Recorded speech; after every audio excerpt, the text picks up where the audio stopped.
السلام علیکم، بسم اللہ الرحمن الرحیم۔ بہن بھائی بیٹے بیٹیوں، آج کی ویڈیو کا عنوان ہے کہ بنو ہاشم کون ہے۔ یہ ذرا میری آنکھوں میں شیڈ پڑا نا شیشے کا، تو یہ میں لیپ ٹاپ سے نا دیکھ کر ویڈیو بناتا ہوں، تو اس کا شیڈ پڑ رہا ہے، یہ ختم نہیں ہو رہا، تو اس کے لیے معافی چاہتا ہوں۔ حضرت علی رضی اللہ عنہ اور ان کا بھائی حضرت جعفر بن ابی طالب رضی اللہ عنہ اور حضرت عقیل رضی اللہ عنہ اور ان کے چچا حضرت عباس اور حضرت حارث رضی اللہ عنہما، ان سب کی اولادیں بنو ہاشم کہلاتی ہیں۔ سید خاص حسنین کریمین رضی اللہ عنہما کی اولادیں ہیں۔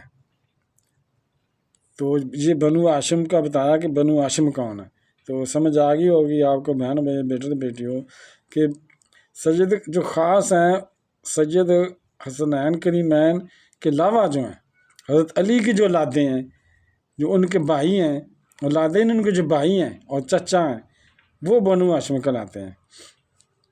تو اگر آپ کی ویڈیو پسند آئی ہے تو اسے صدقہ جاریہ سمجھ کر آگے شیئر کر دیں، اور اگر ابھی تک آپ نے میرے چینل کو سبسکرائب نہیں کیا تو لازمی کر لیں، اور بیل کو دبا کر آل پر کلک کر دیں تاکہ میری آنے والی اچھی سے اچھی ویڈیوز آپ کو ملتی رہیں۔ چلو ملتے ہیں نیکسٹ ویڈیو میں۔ السلام علیکم، خدا حافظ۔